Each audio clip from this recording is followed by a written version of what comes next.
जय श्री ओम नमः सिद्धेते। नमो अरहंताणं नमो सिद्धाणं नमो आयर्याणं नमो वज्रायाणं नमो लोये सवसाहूणं वन्दितु सवसिद्धे लोमचलमणोभवं गतिं पत्ते वोच्छामि समय पाहुड मिणमो सुध केवली भणिदम्।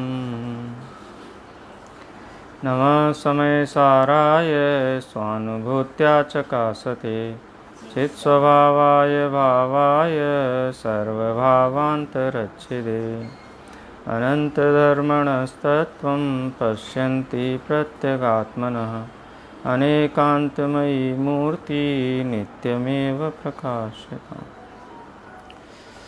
समयसार कलश के ऊपर अपनी चर्चा चल रही है। पिछले स्वाध्याय में 11वें नंबर के कलश पर चर्चा हुई थी, जिसमें आचार्य ने ये कहा कि जो बद्ध स्पष्ट अन्य और अविशेष असंयुक्त और अनियत ये जो भाव हैं जीव के, ये कैसे भाव हैं? ऊपरी तरंतो, ये ऊपर ऊपर तैरते रहते हैं, माने कभी दिखाई देते हैं और कभी नहीं दिखाई देते हैं। लेकिन एक ज्ञायक भाव जो त्रिकाली ध्रुव है वो सदा काल प्रकाशमान रहता है। तो आने जाने वाले भावों को अथवा ऊपर तैरने वाले भावों को छोड़ करके अंदर जो भाव है त्रिकाली ज्ञायक भाव है, उस त्रिकाली ज्ञायक भाव को ही देखना चाहिए, उसकी ही प्रतिष्ठा है। और उसको देखना ही कौन सा नय का विषय है? शुद्ध नय का विषय है। शुद्ध नय के विषय के संबंध में चर्चा की और आगे 12वीं नंबर की गाथा में इसी बात को और दृढ़ करते हैं और विस्तार से दृढ़ करते हैं। क्योंकि कई लोगों को एक ऐसा इम्प्रेशन है, एक ऐसी मान्यता है कि शुद्ध आत्मा होगा, अभी है नहीं। कैसा होगा? वर्तमान में तो अशुद्ध ही है। सिद्ध भगवान का आत्मा शुद्ध है, लेकिन संसारी जीवों का आत्मा अशुद्ध है। उस अशुद्ध आत्मा में हमको आचार्य कल्पना कराना चाहते कि तुम इसमें शुद्ध की कल्पना करो। तो ये अंदर में ऐसा जीव विचार करता है कि हम कल्पना करें कि हाँ जीव शुद्ध है, उस कल्पना का नाम सम्यक दर्शन है। तो ऐसी बात नहीं है। सोना अंगूठी है और नाली में पड़ा हुआ है और किट्ट कालिमा से एकदम काला पीला हो रहा है, तो वो सोने के जो परमाणु हैं एक एक वो वर्तमान में शुद्ध है कि उसमें शुद्धता की कल्पना करनी है। ये आत्मा के संबंध में ये जीव के भय क्यों नहीं मिटते हैं? क्यों आत्मा की रुचि उत्पन्न नहीं होती है? तो उसका एक ही कारण है कि शास्त्र पढ़ने के बाद भी जीव ऐसा विचार करता है कि मैं शुद्ध हूँ, ऐसा मैं विचार करूँ, ऐसा मैं सोचूं। वास्तव में तो नहीं हूँ। जब सम्यक दर्शन होगा, जब सम्यक ज्ञान होगा, जब सम्यक चारित्र होगा, रत्नत्रय की पूर्णता होगी, 8 कर्मों से रहित होऊंगा, तब मैं शुद्ध होऊंगा। उस शुद्ध अवस्था की कल्पना वर्तमान में जीव को करनी चाहिए। और ये कोई साधारण जीवों की विचार नहीं है, ये बहुत बड़े बड़े स्वाध्यायियों के मुख से, जिन्होंने गुरुदेव श्री के मुख से तत्व नहीं सुना है, वो ऐसा कहते हैं। मैं एक बार अपन ने चर्चा की थी ना श्रवण बेलगोल में, हैं विद्वान बैठे थे, अब नाम नहीं लेना चाहिए। तो उन्होंने खुद जब पूरी सभा समाप्त हुई, समझ लो अध्यक्ष के रूप में ही बैठे हुए थे, सभा के अध्यक्ष महोदय ने ये बोला कि हमको ये विवाद में नहीं पड़ना चाहिए कि आत्मा शुद्ध है कि अशुद्ध है। हम तो स्यादवादी हैं, अनेकांतवादी हैं, इसलिए हमको दोनों बात स्वीकार करना चाहिए। आत्मा शुद्ध भी है और आत्मा अशुद्ध भी है। उसकी अपेक्षा क्या बताई कि सिद्ध भगवंतों की अपेक्षा से आत्मा शुद्ध है और संसारी जीवों की अपेक्षा से आत्मा अशुद्ध है। ऐसे अपेक्षा घटित की जाती है। अनेकांतवाद एक ही वस्तु में एक साथ, दो द्रव्य अलग हो गए। हाँ, 2 द्रव्यों में थोड़ी ना घटित करना है। और यही बात आचार्य अमृतचंद्र देव 11वें, 12वें और 13वें नंबर के छंद में सिद्ध कर रहे हैं। हाथ में रखे आंवले की तरह दिखा रहे हैं कि भाई वर्तमान में शुद्ध है द्रव्य। कौन से नए से? शुद्ध नए से। लेकिन ये प्रश्न क्या लगाता है, कैसे शुद्ध है? शरीर है, तो शरीर की दृष्टि करोगे तो अशुद्ध है लेकिन ज्ञायक भाव की दृष्टि करोगे तो शुद्ध है। कि कैसे हम माने शुद्ध? ये तो मोही है, रागी है, चक्र चला देता है, हैं 6-6 महीने तक कंधे पर हैं, अपने भाई के प्रेम में इतना है कि वो हम कैसे माने शुद्ध है आत्मा?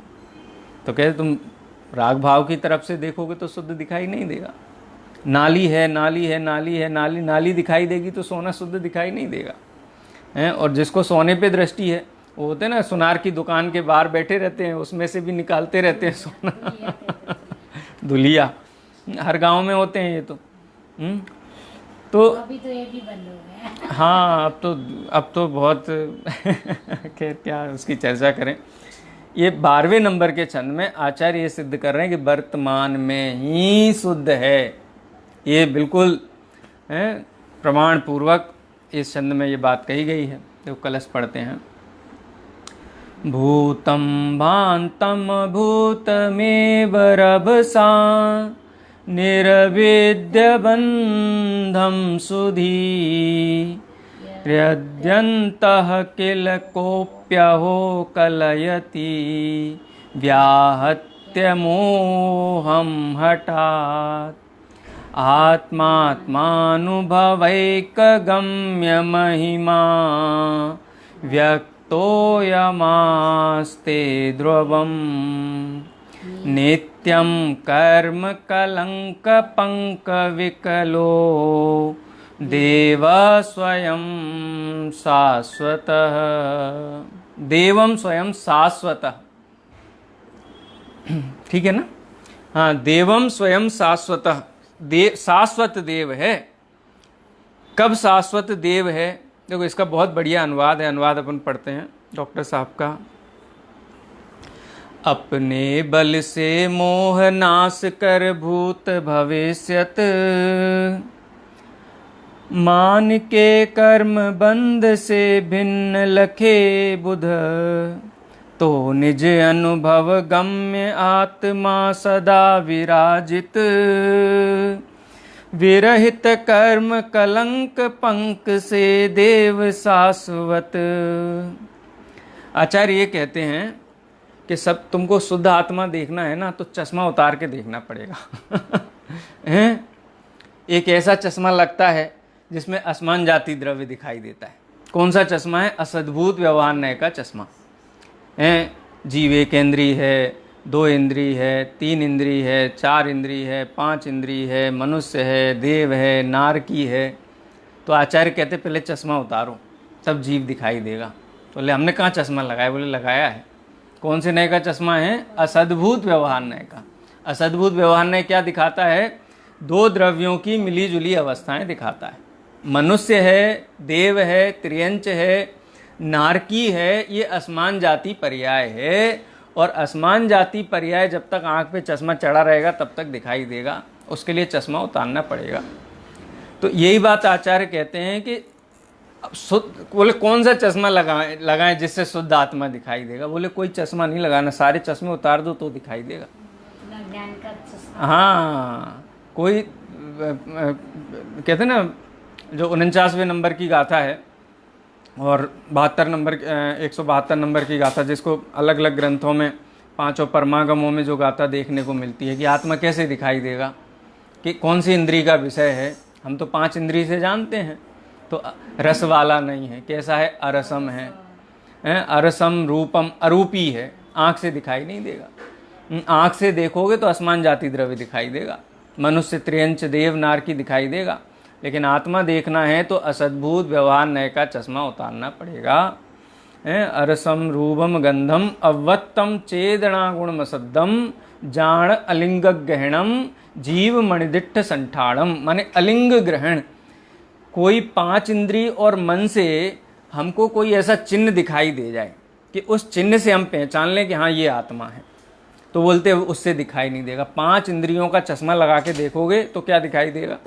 आसमान जाति द्रव्य दिखाई देगा, गोरा काला दिखाई देगा, सुंदर कुरूप दिखाई देगा, लंबा छोटा काला पीला ये सब दिखाई देता है। तो आचार्य कहते हैं कि तुमको शुद्ध आत्मा देखना है तो अनादि काल से जो चश्मा लगा रखा है ना असद्भुत व्यवहार नय का, ये असद्भुत व्यवहार नय का चश्मा उतार के साइड में रख दो। कि चलो असद्भुत व्यवहार नय का चश्मा उतार दिया, लेकिन मोह राग द्वेष तो है ना, हैं? मोह राग द्वेष तो है, सवेरे से शाम तक 5 पापों में बीतता है, और आप कहते हो शुद्ध है आत्मा। कैसे शुद्ध मान ले? हैं? कोई भी संसारी जीव, कोई भी संसारी जीव, और खासकर पंचम काल में, चाहे वो मिथ्या दृष्टि जीव हो, मनुष्य की अपेक्षा बात करें, और चाहे सप्तम गुणस्थानवर्ती भावलिंगी संत हों, सबको ही राग की परिणति तो चल रही है ना। किसी को मिथ्यात्व तो चल रहा है, किसी को मिथ्यात्व तो नहीं है, किसी को क्रोध मान माया लोभ में अनंतानुबंधी नहीं है, कि किसी को अनंतानुबंधी है, किसी को अप्रत्याख्यान नहीं है, किसी को है, किसी को प्रत्याख्यान नहीं है, किसी को प्रत्याख्यान है, और संजुलन कसाय तो सबको ही है। अब ये पूछो, संजुलन कसाय शुद्ध आत्मा है कि अशुद्ध आत्मा है? संजुलन कसाय के चश्मे से भी लगा करके आत्मा को देखेंगे, माने संजुलन कसाय सहित मिला। 12 नंबर की गाथा है वो, कलश है, कलश। ये तो कलश ही है पूरा। हाँ 12 नंबर नीचे।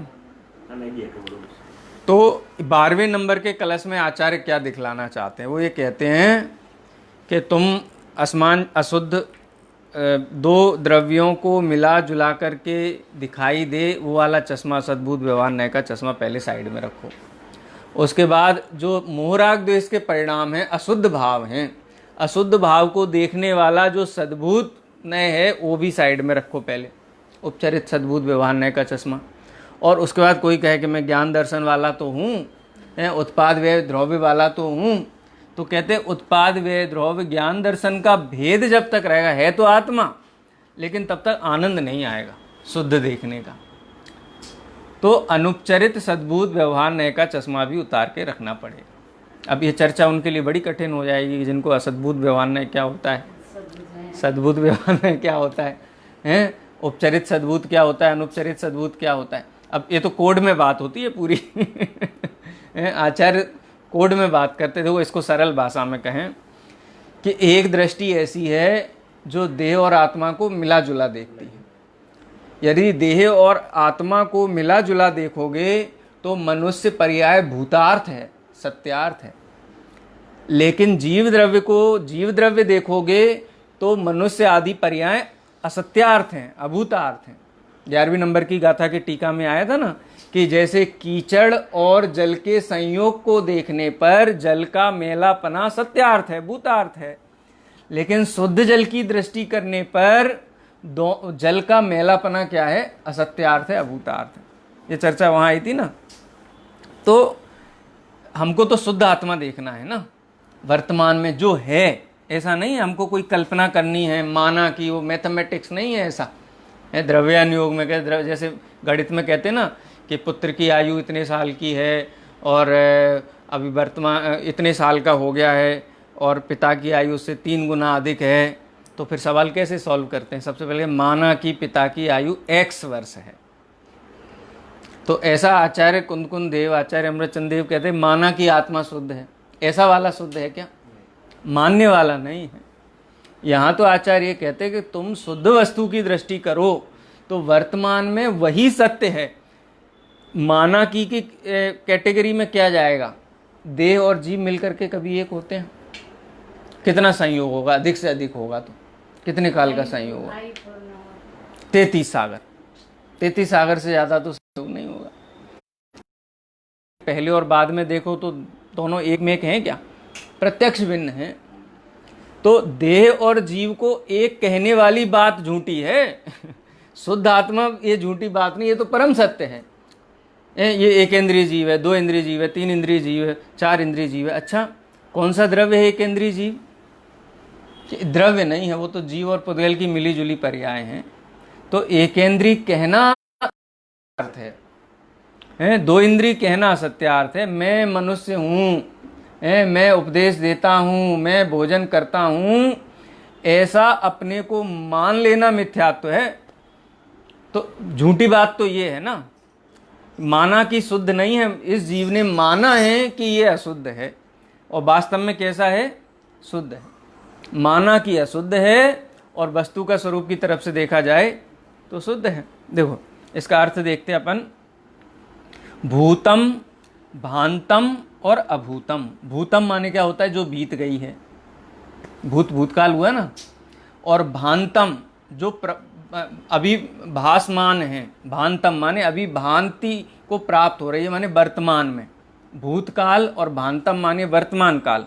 और अभूतम जो अभी तक हुई नहीं है। क्या मतलब हुआ इसका, भविष्य काल। ठीक है, भूतम, भांतम, अभूतम। क्या चीज, बंधम। 3 प्रकार का बंध बताया यहाँ पे।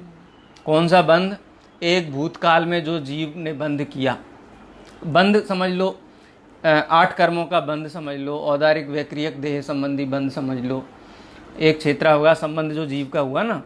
कौन कौन से संबंध की बात करते हैं आचार्य के, भूतकाल में जितनी देह धारण की, वर्तमान में जो देह धारण किए हुए है, और भविष्य में भी देह धारण करेगा। पंचम काल का मनुष्य तो करेगा ही, नियम से करेगा। है तो भूतम माने बीत गया है, भांतम माने वर्तमान, और अभूतम माने जो अभी पर्याय मिली नहीं है। एव रभसा निर्विद्य बंधम। रभसा माने होता है तत्काल। जो जीव भूतकालीन बंध को, वर्तमानकालीन बंध को और भविष्यकालीन बंध को निर्विद्य भेद करके माने उससे सहित जीव को ना देखे, उसको अलग रख दे, है अंतर मुहूर्त काल के लिए पड़ोसी होकर के उसको साइड में रख दो। अब यहाँ बंध में तीनों चीजें आ गई। 9 कर्म संबंधी बंध आ गया, देह है, बंध भी, प्रकृति संबंधी बंध भी आ गया, भाव बंध भी आ गया, जिससे कि जीव वास्तव में बंधा हुआ है, मोह राग द्वेष के परिणाम। तो भूतकाल में हुए, वर्तमान में होने वाले और भविष्य में होने वाले, इन तीनों प्रकार के बंध को रभसात आचार्य अमृतचंद्र देव को कहते हैं ना, वो हर कलश पट करो, काल करे सो आज कर, पर में परले होएगी, बहुरी करेगा कब, देह चला जाएगा, नहीं कर पाओगे। आचार्य अमृतचंद्र देव कहते हैं रभसात, तुरंत, अभी, सामने सामने। अभी तुम एक बार मोह को साइड में रखो, मोह को क्या करो, हठात बलपूर्वक साइड में रखो, मोह मत करो पहले तो। जब तक मोह है तब तक देह में एकत्व ममत्व बुद्धि है। एक बार मोह को साइड में करके ज्ञायक भाव को मुख्य करके देखो। है ना, भूतम, भांतम, अभूतम एव रभसात माने शीघ्रता से, तत्काल, निर्विद्य भेद करके, किसको, बंधम, बंध को भेद करके। सुधी, यत सुधी, जो सुधी जन, जो ज्ञानी जन तत्काल भूत भविष्यत वर्तमान संबंधी बंध को भेद करके क्या करते हैं, किल कोपी अहो कलयति, जो कोई उस आत्मा को देखते हैं, कलयति माने देखते हैं, को अपी सुधी, कोई भी ज्ञानी जन जब इस बंध को माने देह को रंग राग से भिन्न भेद से, इन तीनों चीजों को, रंग से भिन्न, राग से भिन्न और भेद से भिन्न, इन तीनों को है क्या, व्याहत्य मोहम हठात। और आचार्य कहते हैं कि ऐसे तुमको दिखाई नहीं देगा।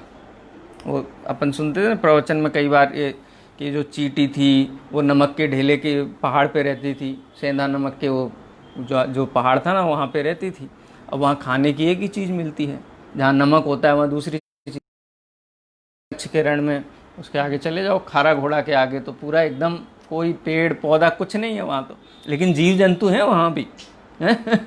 जीव जंतु हैं वहाँ भी, जीव जंतु रहते हैं। हाँ, वो तो ऐसे प्रकार के होते हैं। तो वहाँ जो नमक के मैदानों में वहाँ पे रहने वाली जो चींटियाँ हैं, कीड़े मकोड़े हैं, उनको एक ही स्वाद है, उसी पे जीवित हैं, उसका नाम है खारापन। तो अनादि काल से जीव ने रागादि प्रगट जे दुख देन तिन्ही को सेवत, इनसे ही पेट भरा है। अनादि काल से 5 इंद्रिय के विषयों में सुख की कल्पना, होने वाले रागादि भावों को ही अपना सर्वस्व माना है। अपन एक बार ऐसा विचार करें कि जगत में हमको जो सबसे प्रिय हैं, हमारे बच्चे हैं, नाती पोते हैं, परिवार हैं, समाज है, हम किसी के साथ बिल्कुल भी मोह तोड़ दें, एकदम 100%, हैं, कल्पना करें कैसे जिएंगे भैया। कैसे जिएंगे फिर? है कोई अपना नहीं, कि हाँ कोई अपना नहीं है, किसी एक को तो रखने दो, कि नहीं कोई नहीं, बिल्कुल भी नहीं, कि नहीं नहीं किसी को तो अपना, बोले जब तक अपना मानोगे तब तक आत्मा में अपनापन नहीं होगा। ये आचार्य देव यहाँ कहते हैं व्याहृत्य मोहम हटात। जब तक संसार, विषय, भोग संबंधी, कुटुंब, किसी भी वस्तु में सुख बुद्धि है, किसी भी राग भाव में, कोई कहे कि चलो हम संसार तो छोड़ देंगे लेकिन हम अपने पंच परमेष्टि के प्रति अनुराग नहीं छोड़ेंगे, उनको तो हम अपना मानेंगे, ये भी नहीं चलेगा। क्या कहते हैं आचार्य? व्याहृत्य। व्याहृत्य माने छोड़ दो उसको, जैसे बचपन में क्या होता है, बच्चे को केजी में डालते हैं ना, केजी में तो शुरू में तो शौक होता है घूमने का कि चलो स्कूल जाने को मिल रहा है, तो फटाफट तैयार होकर के बैठ करके, तो स्कूल की कल्पना उसकी बच्चों को आते जाते देखने तक की थी। तो माता पिता गए स्कूल तक, बड़े खुशी खुशी गया, उसके क्लास तक गया मचलता हुआ बढ़िया, और क्लास में छोड़ के बोले कि अब हम जा रहे हैं। फिर उसका चेहरा देखो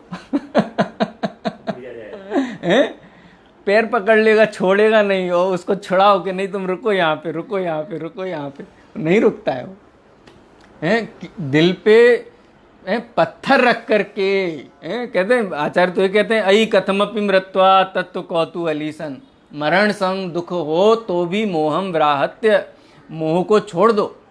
व्याहृत्य मोहम हटात। अब बोलो माता पिता कैसे छोड़ के आते बच्चे को स्कूल में बच्चा रोता है तो अभिभावक भी कोई प्रसन्न होकर के, उनको टेंशन हो जाती है देख करके, ऐसा सोचा भी नहीं था, हमने तो सोचा था खुशी खुशी जाएगा, स्कूल करता था, उसका एडमिशन करा दिया, बढ़िया तैयार हुआ, सब हुआ, अभी छोड़ के जाते हैं तो रोता है, चीखता है, ज़मीन पे लौट जाता है, ऐसी परिणति हो जाती है उसकी।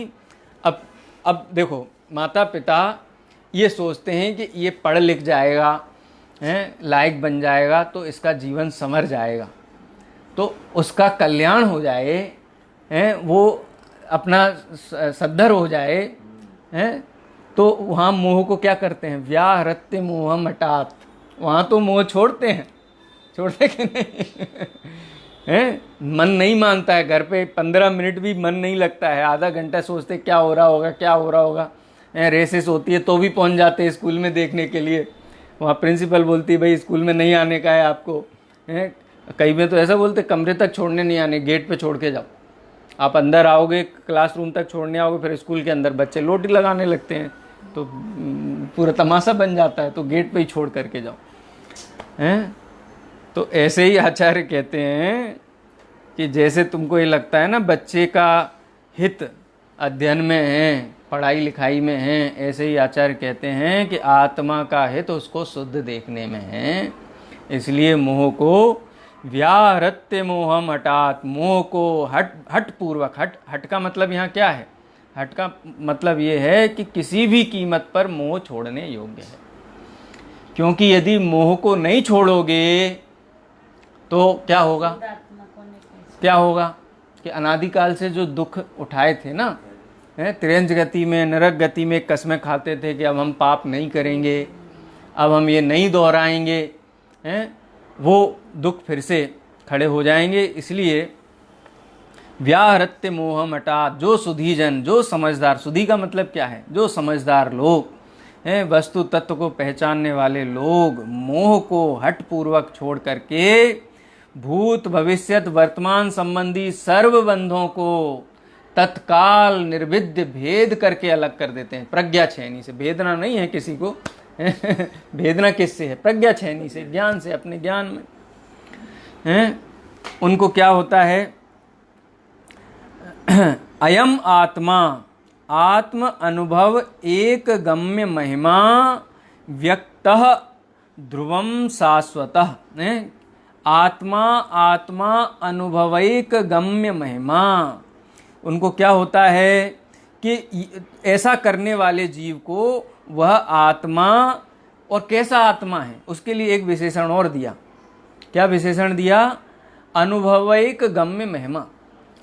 इसका अर्थ क्या है कि आचार्य ये कहते हैं कि तुमको ये लगता होगा कि हमने मोह छोड़ दिया और कोई हमको उपलब्धि नहीं हुई तो हम क्या करेंगे? कई बार होते हैं ना, कई बोलते हैं हम हम खाने पीने का कोई व्यापार करें और लोगों ने खाना छोड़ दिया बाहर का, तो हैं हमने मोबाइल की दुकान की, लोगों ने मोबाइल वापरना छोड़ दिया तो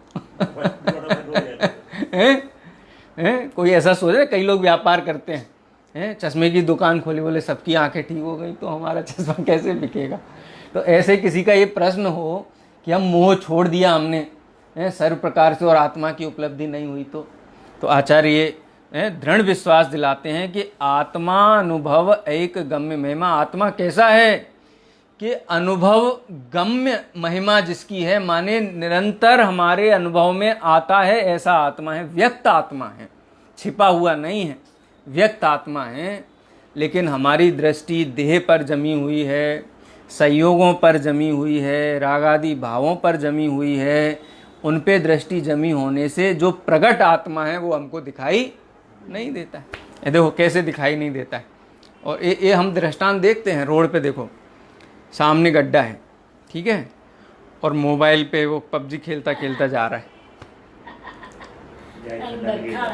गड्ढा खूब बड़ा है, छोटा नहीं, उसमें हाथी भी गिर जाए इतना बड़ा गड्ढा है। बोलो प्रगट है कि छिपा हुआ है गड्ढा? प्रकट है, फिर भी गिर जाता है। देखता नहीं तो कैसे गिर जाता है?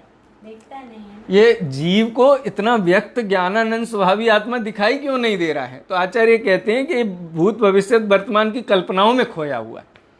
जिनेन्द्र भगवान की शरण में आकर के भी भावी बंध की, देवायु का बंद हो जाए, चक्रवर्ती का बंद हो जाए, मुझे राजा का बंद हो जाए, ऐसे बंध की भाव, जो बंध की कामना करता है उसको व्यक्त आत्मा कैसे दिखाई देगा? जो मोबाइल में रमा हुआ है, देख रहा है, उसी में देख रहा है, दृष्टि नहीं हट रही उसकी। इतना बड़ा गड्ढा सामने गिर जाए तो पूरी दुनिया हंसती है, कहती है देखो इसको गड्ढा दिखाई नहीं दिया इतना बड़ा, उतना छोटे से मोबाइल पे दृष्टि जमी हुई है। तो आत्मा अनुभव गम्य है, माने प्रति समय आबाल गोपाल के लिए व्यक्त है, लेकिन फिर भी दिखाई क्यों नहीं देता है, फिर भी इसको ख्याल में क्यों नहीं आता है? इसलिए विशेषण दिया आचार्य अमृतचंद्र देव ने। आत्मा कैसा है? अयम आत्मा अनुभव गम्य एक, जिसकी अनुभव गम्य एक महिमा है, कि माने जो सदा काल इस जीव को अनुभव में आता है। कैसा है? व्यक्तो अयम आस्ते ध्रुवम। ध्रुवम माने हमेशा। ऐसा होगा कि भाई सुबह के टाइम उठना 4 बजे के टाइम, और 4 बजे के टाइम उठ करके फिर अपने आत्मा का विचार करना, तो आत्मा अनुभव में आएगा। ऐसा कुछ समय नक्की है? हैं? बोलो आत्मा अनुभव का समय कौन सा है? हर टाइम है ना। तो आचार्य वही कहते हैं कि अनुभव गम्य महिमा वाला आत्मा ध्रुवम व्यक्तम आस्ते। ध्रुवम माने शाश्वत, 24/7 व्यक्त है। एक समय के लिए भी आत्मा ज्ञान प्रकाश से रहित नहीं होता है। ध्रुवम 24/7। डॉक्टर साहब इसीलिए कहते हैं ना, बोले कि सम्यक दर्शन इतना सरल है, चाय पीने से भी ज़्यादा सरल है। चाय बनाकर पीने से भी ज़्यादा सरल है।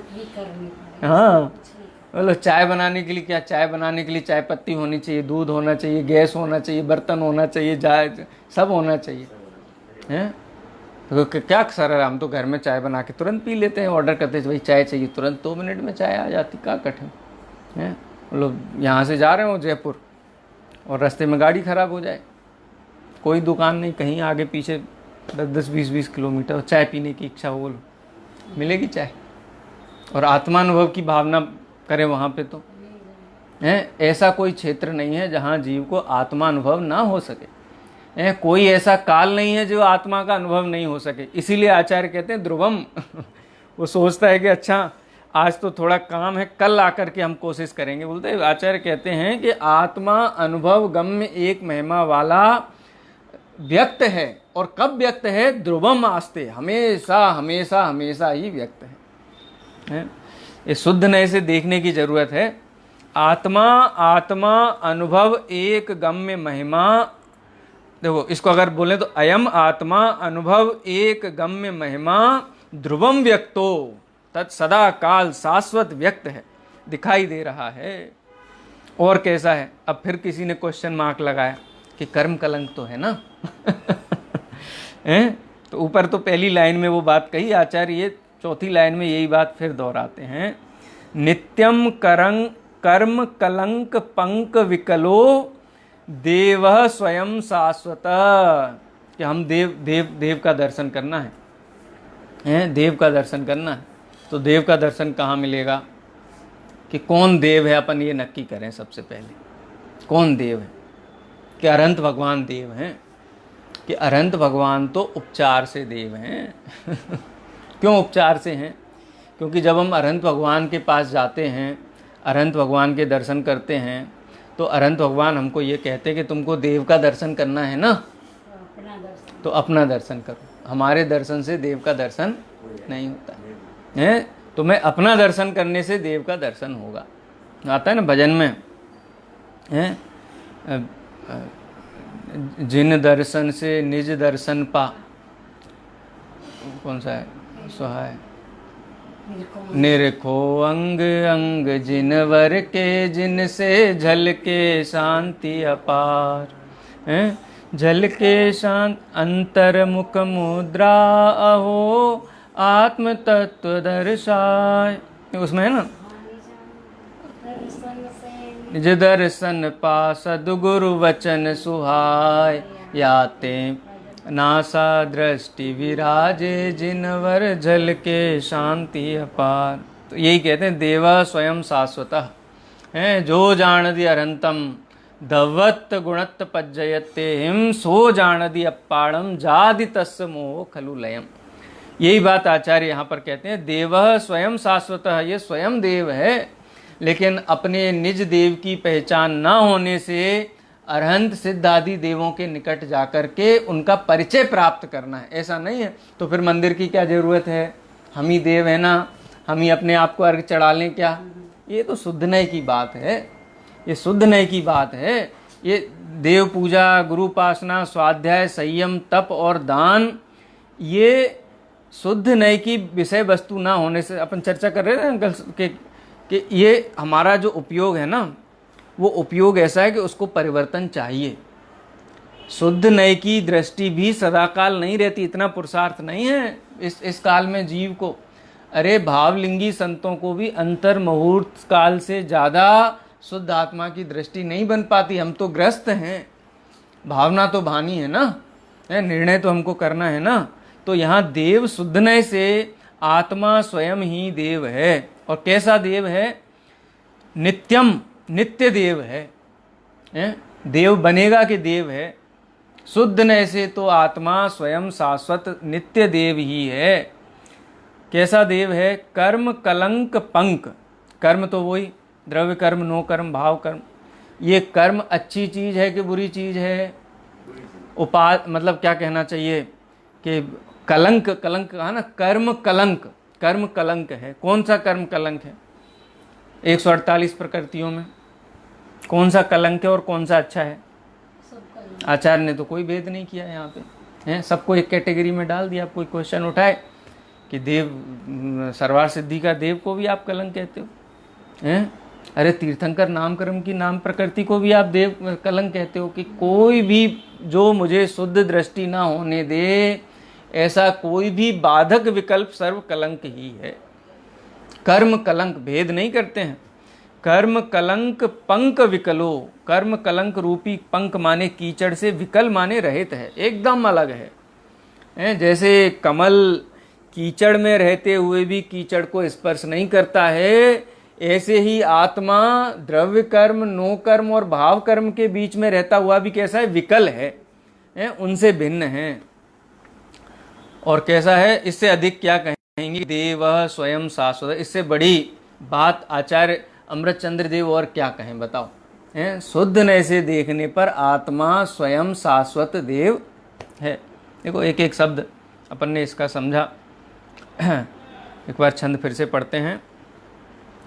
भूतम भान्तम भूतमेव रभसा निर्वेद्य बंधम सुधी हृद्यंत किल कोप्यहो कलयति व्यारत्य मोहम हठात् आत्मा आत्मानुभवैकगम्य महिमा व्यक्तोऽयं मास्ते ध्रुवम् नित्यं कर्म कलंक पंक विकलो देवा स्वयं शाश्वतः। देखो पांडे राजमल जी का भावार्थ भी अपन देखते हैं। अयम आत्मा व्यक्तः आस्ते, इस प्रकार आत्मा चेतना लक्षण जीव व्यक्त है, स्वस्वभाव रूप से नित्य व्यक्त रहता है। कैसे व्यक्त होता है, कैसा व्यक्त है? नित्यम कर्म कलंक पंक विकलः, नित्यम माने त्रिकाल गोचर, माने ऐसा नहीं है कि एकेंद्रीय जीव शुद्ध नहीं है, शुद्ध नय से, जिस शुद्ध नय की चर्चा आचार्य देव यहाँ पे कर रहे हैं, जो निगोद में सो ही मुझ में सो ही मोक्ष मझार, निश्चय भेद कछु भी नाही भेद गिने व्यवहार। नित्यम माने त्रिकाल गोचर। कैसा है? कर्म, कर्म माने जो अशुद्धता है, कलंक पंक, कर्मों की जो कलुषता है, जो कीचड़ है, उससे विकल है। विकल है माने उससे सर्वथा भिन्न है। और कैसा है? ध्रुवम, ध्रुव है, ध्रुव है। और कैसा है? देव है। देखो देव शब्द के लिए किस शब्द का प्रयोग किया है यहाँ पे पांडे राजमल जी? त्रैलोक्य पूज्य है, जो आत्मा की दृष्टि करते हैं, जो शुद्ध आत्मा की दृष्टि करते हैं, अंतर मुहूर्त काल तक आत्मा की, शुद्ध आत्मा की दृष्टि करते हैं, वो त्रैलोक्य पूज्य है। जब तक स्वयं अपने आत्मा की शुद्ध दृष्टि से पूजा नहीं करेंगे तो अन्य पूजा कैसे करेगा? तो यहाँ देव शब्द का व्याख्या करते हुए कहते हैं त्रैलोक्य पूज्य है। और कैसा है?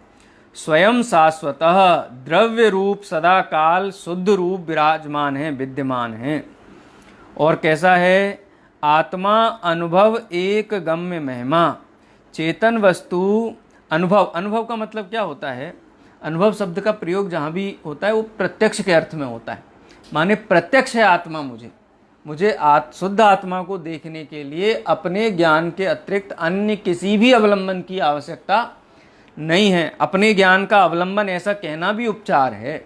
ज्ञान तो ज्ञान है, अपना ज्ञान कह करके भी उसमें हम भेद डालते हैं, लेकिन वो भेद की भी आवश्यकता नहीं है। और कैसा है? एक है, अद्वितीय है, गम्य है माने गोचर है, प्रत्यक्ष गोचर है, और महिमावंत है। जीव का जिस प्रकार एक ज्ञान गुण है, उसी प्रकार एक अतीन्द्रिय सुख गुण है। सो सुख गुण संसार अवस्था में अशुद्ध पने से प्रकट आस्वाद्य रूप नहीं है।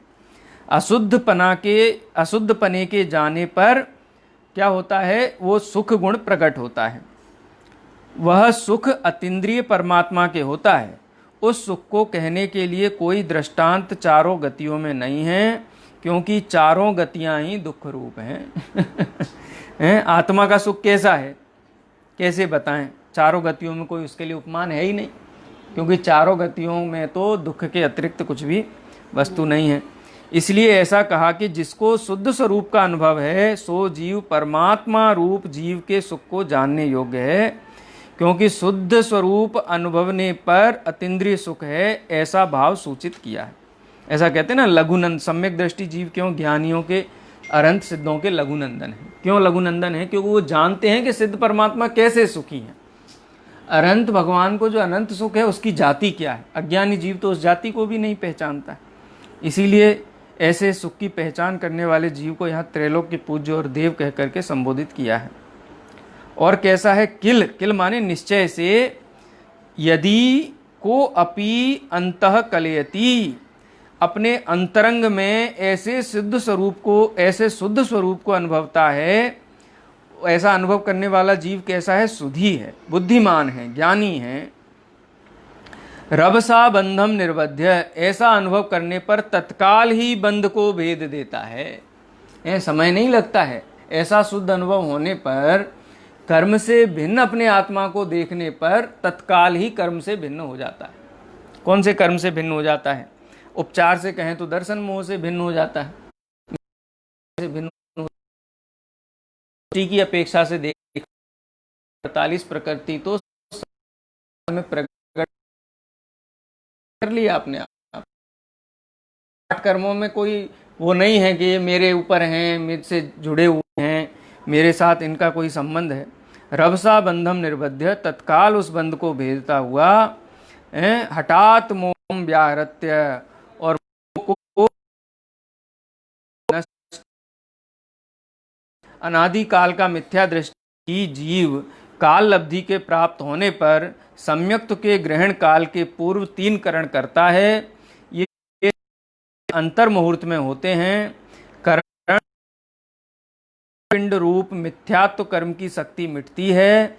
उस के मिटने पर रूप जीव का परिणाम भी मिटता है। ये कहा ना, हठात है, एक शुद्ध आत्मा का अनुभव होने पर मोह तत्काल दूर हो जाता है। अभूतम एव, क्या कहते हैं, निश्चय से अतीत काल संबंधी, वर्तमान काल संबंधी भांतम, अभूतम आगामी काल संबंधी, ये सर्व प्रकार के बंध से जीव रहित हो जाता है। भावार्थ इस प्रकार है कि त्रिकाल संस्कार रूप है जो शरीर आदि से एकत्व विद्धि, उसके मिटने पर जो जीव शुद्ध जीव को अनुभवता है वह जीव निश्चय से कर्मों से मुक्त होता है। कर्मों से मुक्त होने की विधि अपने आप को शुद्ध अनुभव करना है। आगे 15वें नंबर की गाथा में आचार्य कुंद देव क्या कहने वाले हैं कि ऐसा शुद्ध आत्मा को जो अनुभव करता है ना, 13वीं नहीं, कलश तो 13वां आएगा, मैं गाथा बोल रहा हूँ। आचार्य कुंद देव अपदेश संत मध्यम, वो द्वादशांग के सार को जानता है। जो अपने शुद्ध आत्मा का अनुभव करता है वो जीव द्वादशांग के मध्य में भी, सूत्र में भी, सोपस्सदी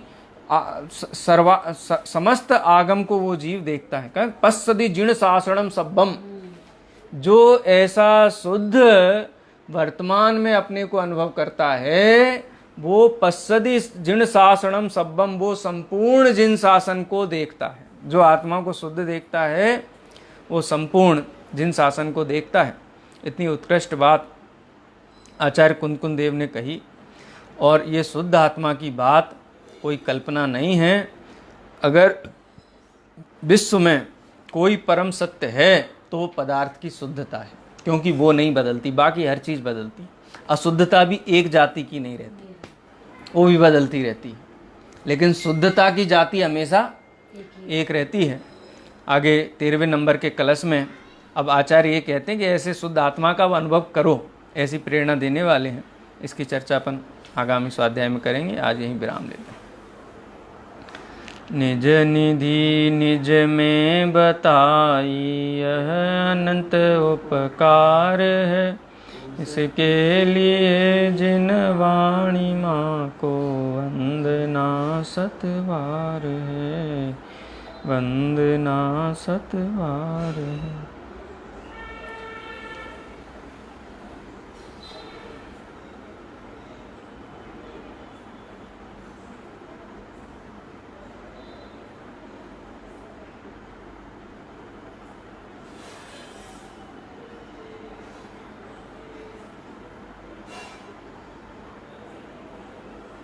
उद्वात्सांग जिनवाणी मात।